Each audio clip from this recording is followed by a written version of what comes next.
are some of the Karen people of Burma in South Asia. Just as the First Nations are the original people of Canada, the Karen are the first native people of Burma.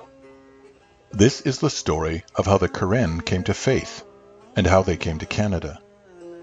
The Karen people always believed in the Creator, God, Thebwamu. They had no Bible, and yet for thousands and thousands of years they carried the stories of Adam and Eve and of the flood. The Karen came to Burma from the west through Mongolia. They traveled across the land of death, the great desert, the Gobi. There was a great confusion of many migrating peoples. So the Karen tied bracelets to themselves so they would always know who was Karen. Because the Karen passed safely through the desert, they came to believe that dark spirits had protected them, and the bracelets reminded them of their bondage to the dark spirits. So they made offerings to demons. Under the banyan tree, they would make sacrifices to the dark things. So the bracelets became bonds. Like handcuffs, they bound the Karen to demons. It was a constant reminder to them that the dark masters owned them. Pusatu and Pipasang were the first people to live in Burma. They were Karen. Pusatu took off his shirt, tied it to his fishing pole as their flag to claim the green land, Burma, for the Karen people. The Burmese came to Burma much later from India. The Karen gave the Burmese the name Paya, which means allies and friends. But it was not long before the Burmese grew in number and became something other than allies. Many Karen were pushed inland, farther and farther into the forests and the mountains. But over the next 2,000 years, the Karen people never forgot the legend of the Golden Book. The legend says that long ago the Creator, God, made 3 brothers. The oldest one was Karen, the middle brother was black, the youngest brother was white. To each, God gave a golden book. This golden book held the teachings of God. Then the 3 brothers parted and went to 3 parts of the world. But one day the Karen brother was clearing the forest for fields. He put the book on a tree stump and went further into the forest to clear more land. He got busy. Busy with more work, busy with more land, busy getting richer. Only after he had burned that land did he remember the golden book, but it was too late. It had been destroyed by the fire.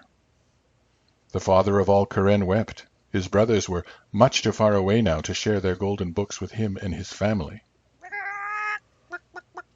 Then the Karen brother saw a chicken scratching at the base of the burned tree stump, and the chicken scratched out this symbol. And from this chicken scratch, the Karen made their written language. And Thebwamu, the Creator God, gave the Pwakinya a prophecy.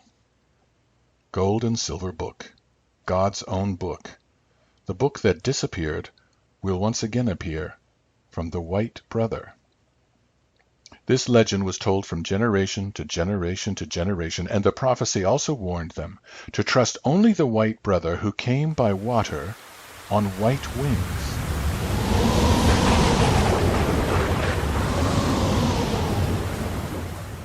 Adoniram Judson, a Baptist, arrived in Burma in 1802 to bring the gospel to the Burmese.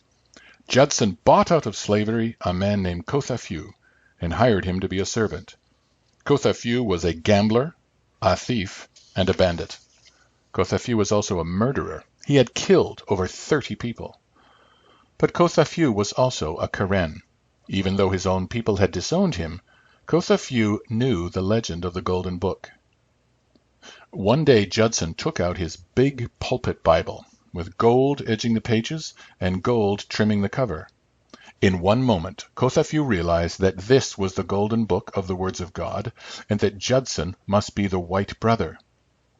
Kothafew breathed in the words and the Spirit of God, and he breathed them out the same to his people.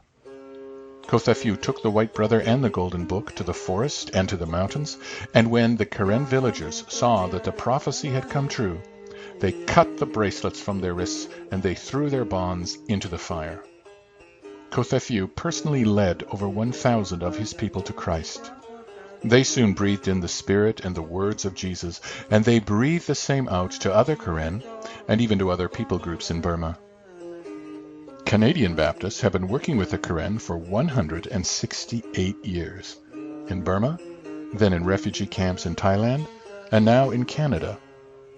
For in our time today, the Burmese military dictatorship have driven the Karen, like Canada's Aboriginals, off their land and to the point of disease and starvation.